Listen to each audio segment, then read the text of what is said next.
Brad Smith is the president of Microsoft, and I just have today's paper, New York Times. A very insulting headline, I think. It says, Microsoft, this is the third page of the business section. Microsoft, long seen as villain, tries on role as moral leader.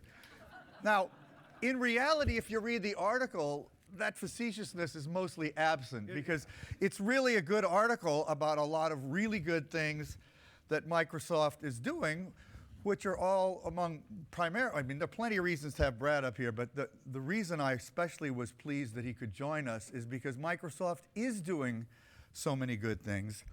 And he gets a lot of the credit for it. He's been there a really long time and has pushed in some very powerful directions that I think at the moment, given that our theme here is responsibility, you are an exemplar of, I think, responsible business. And that's something that I really want to say publicly, and I really do believe. And I also don't think it's coincidental. You know, Microsoft, I was just thinking when I saw that headline, when I used to write a lot about Microsoft when I was at Fortune. Craig Mundy once called open source socialism to me. And then he denied it, and luckily I had a tape. But there was now we're all socialists. Now you're all socialists. It's good. Well, so you know, why don't you start by just characterizing how we should think about Microsoft at the macro level, particularly in the context of the technology industry today? Well, I guess the first thing I would say is I think all of us in the tech sector, and especially companies that have a global footprint, you do have both an incredible opportunity and an extraordinary responsibility. Yeah, I think if you look at the history of technology or just the history of business or just the history of humanity, yeah, you'd be hard pressed to find a time when a relatively small number of private sector enterprises have had the kind of global impact that we're seeing today. All of that's really exciting. I think that's part of what it brings people like all of you together. But the responsibility is sort of awe-inspiring. It's exciting to think about what it means to put that responsibility into action. We spent a lot of time trying to distill it into 3 pillars that we're focused on really as a strategy for the company. One is around trust, which is about privacy, security, and AI and ethics. One is about economic opportunity and the way we see technology actually widening certain divides in society and how we need to address that to broaden economic opportunity. And the third is around societal challenges and how technology can help address these societal challenges like sustainability or accessibility, what we announced yesterday.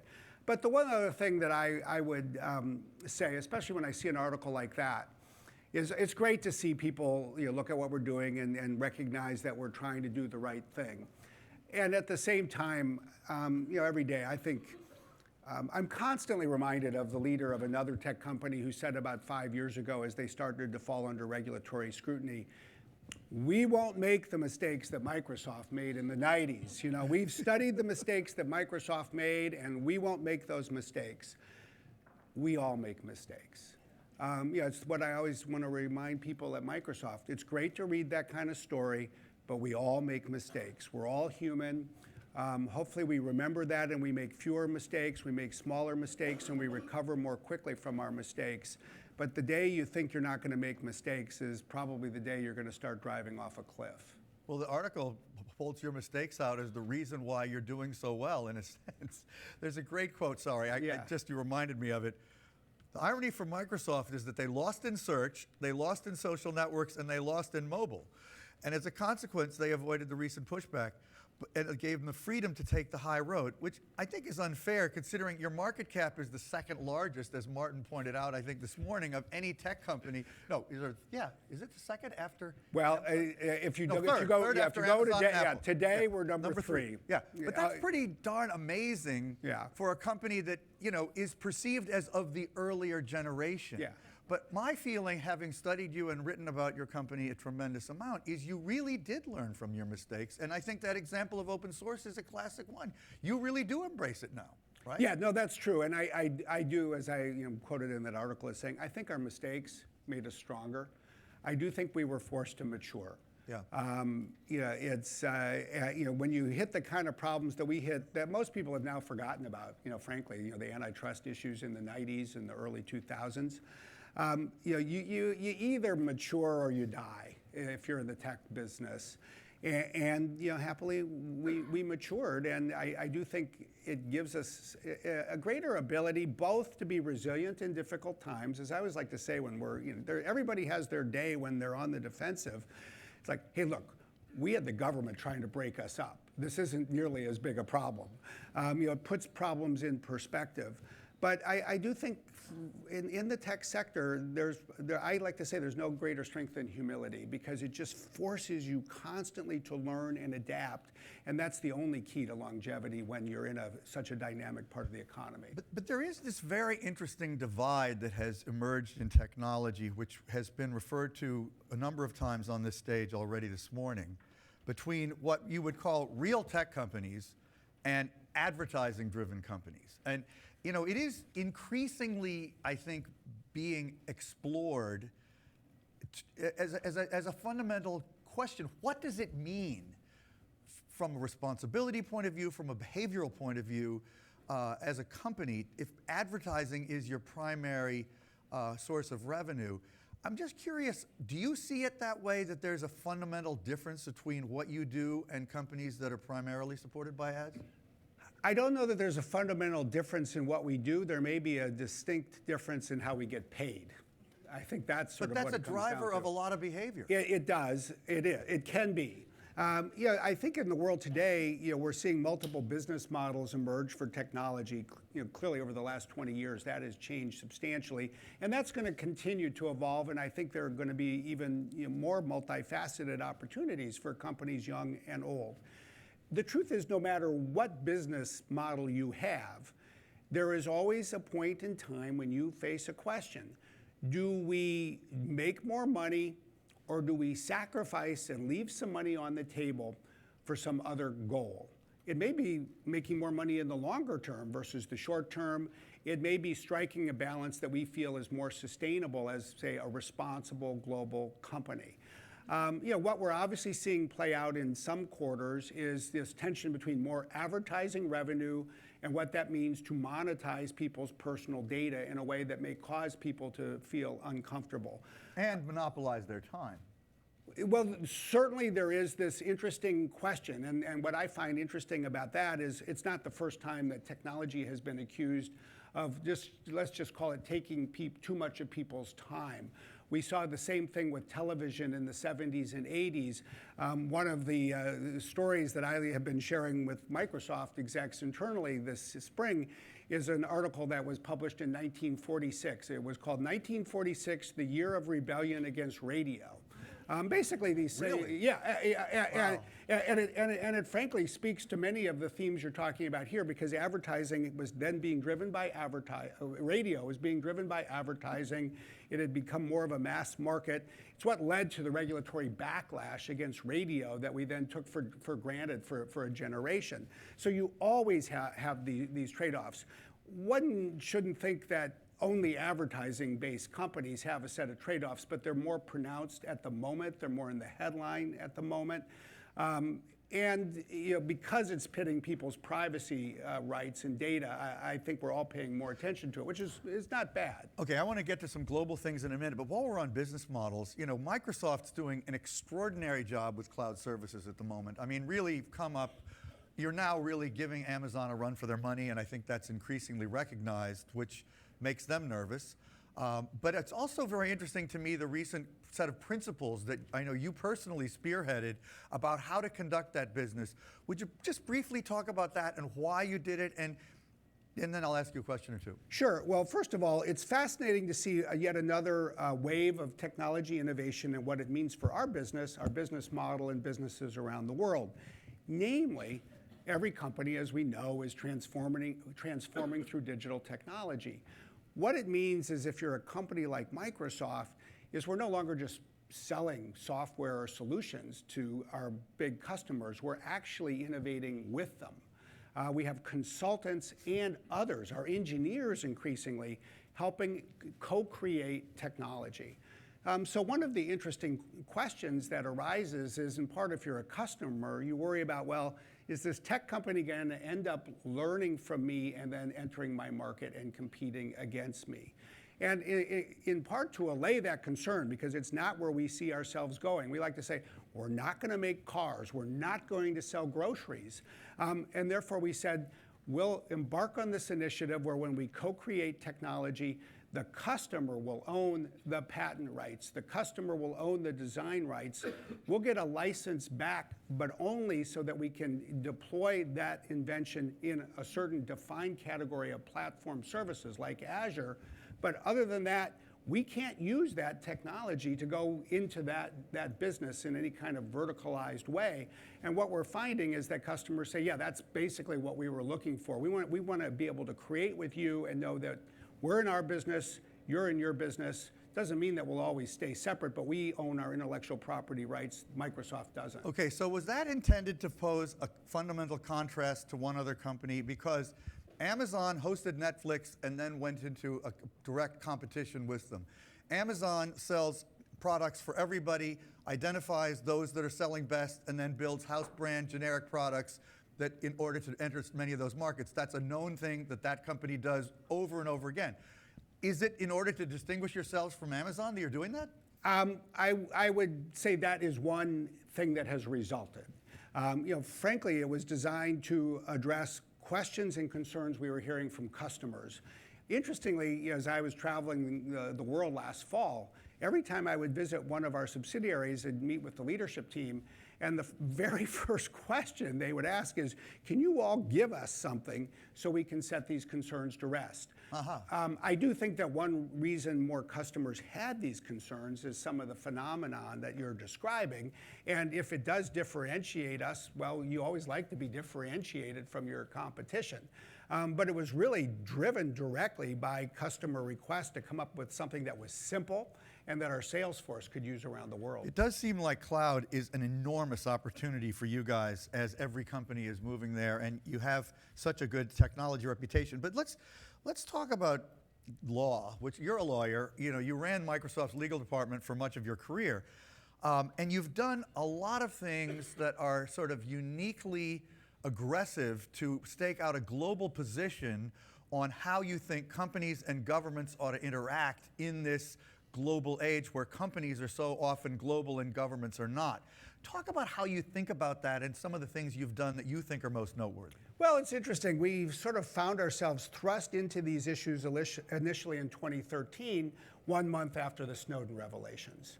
We wanted to share more information publicly about the kinds of national security orders we were getting. The government was telling us we could not. So we filed a lawsuit arguing that we had a First Amendment right to do that. Ultimately, it was President Obama's personal intervention that led the Justice Department to settle that case with us in early 2014. Wow. It opened the door. I remember that. To go to share more information. We ended up filing 4 lawsuits over 5 years against the federal government so that we could either stand up for our customers' privacy rights and say no to certain search warrants or redirect them to customers or publish more information. Now, interestingly, that in a way ended up creating a foundation for what became rapidly a new generation of issues in the Trump administration. And there again, you sometimes find yourself just thrust into things suddenly. 1 month, less than 1 month after the inauguration, there was the travel ban. Everybody in the industry was thrust into that. We all found ourselves working together in more, I think, concrete, constructive ways, competitors coming together. We have followed that with a lawsuit of our own where we've combined with Princeton University to sue the federal government over DACA. And we were encouraged that just a few weeks ago, we won what is the farthest reaching district court decision that would just suspend DACA entirely and open the door for people to come and file new applications. That's a big deal. So yeah, so those and to speak to your... Not the thing you think Microsoft is going to be leading, by the way. Yeah, okay. But it shows that law is one very important part of sort of how society and technology intersect. there's issues of law, there's issues of broader public policy. A lot of these are fundamentally issues of international relations. And there are broad societal questions, just for the public at large. You ask, are people spending too much time using technology? Ultimately, that is something that can be impacted by law, regulation, and policy, and ultimately everyone in their home at their dinner table. And it just, I think, reflects the sweep of these issues today. Well, let's just look a little bit at some of these global things, because you recently organized a number of technology companies. I think Microsoft really did take the lead. How many? 30-some companies. 34. 34 companies. It was a cyberspace. We call it the Cybersecurity Tech Accord. Thanks. What is it? It is an agreement that 34 companies initially signed, and the number is continuing to grow. Facebook was one of them, right? Yeah. Facebook. Not Google. Not yet, but we'll see. But there's 4 principles that we all signed up for together. The first is that we would all protect customers regardless of their technical acumen, fundamentally regardless of their nationality.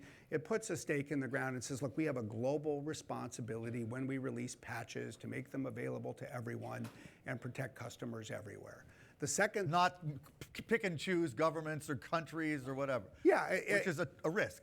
It is. I mean, and this is not, the whole thing is not without at least a little bit of controversy in some quarters, because we live in an age where some people and some governments in some countries say, what do you mean you're helping everybody? You should just be helping us.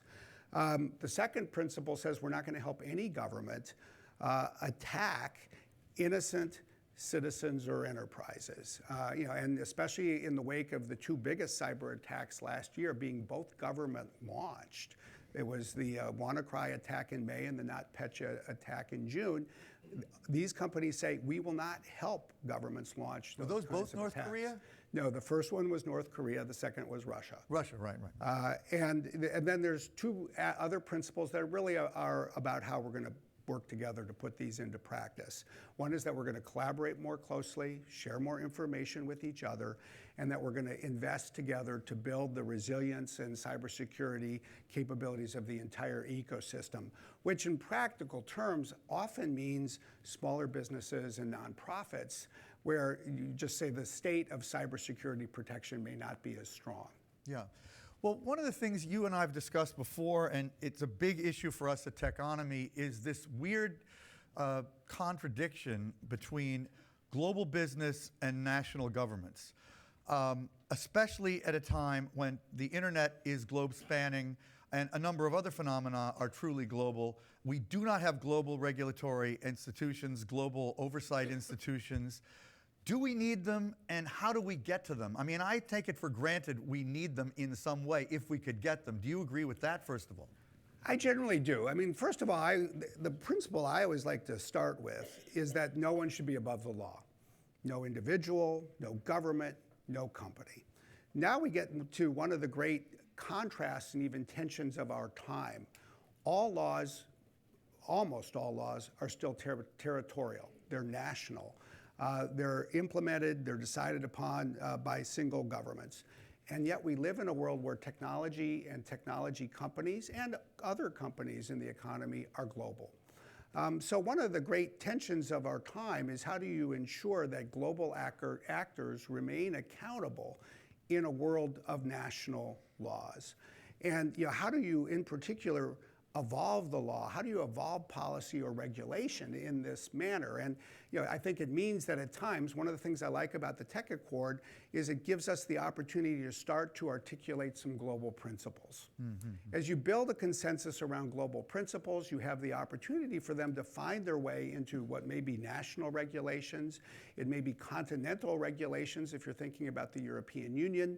They may become the building block for what will become global agreements over time.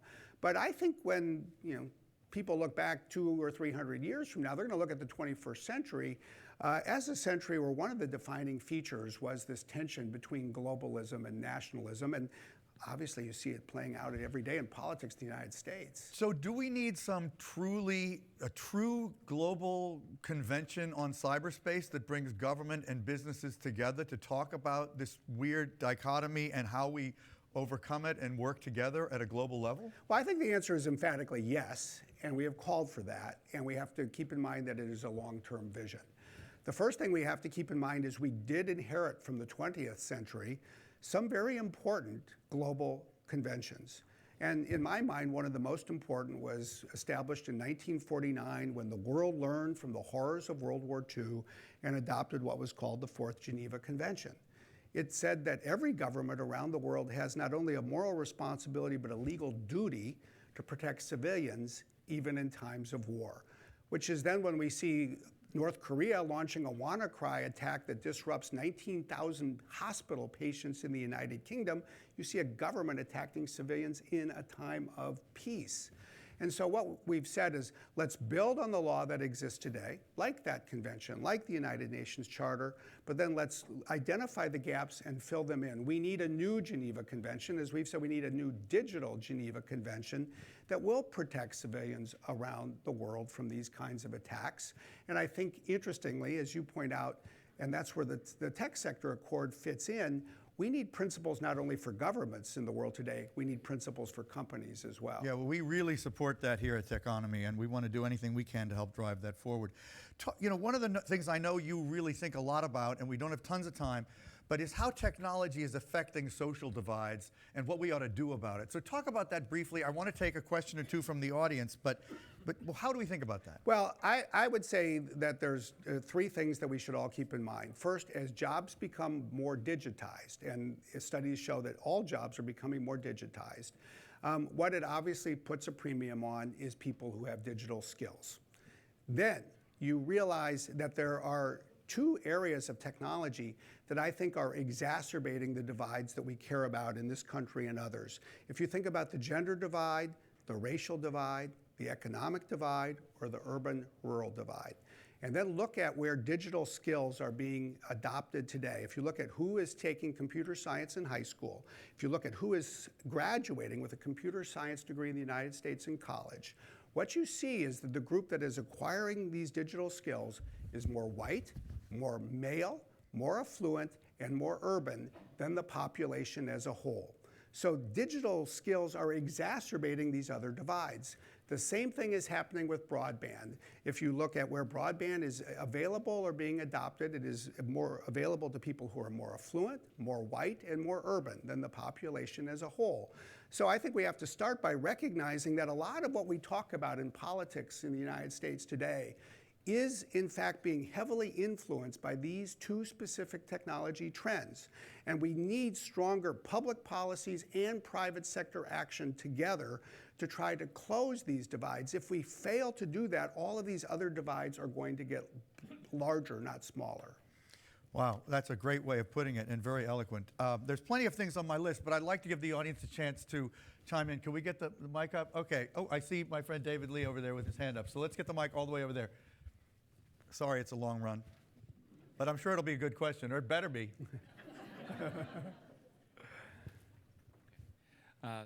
No pressure. My name is David Lee from Empower USA. Brad, I thank you for the consistency of your nuanced discussion. We were at Rise of the Rest in March in D.C. You touched on regulation. You talked about policy a bit. I didn't hear you speak on the TechSpark initiative and the things that you're doing in 6 states.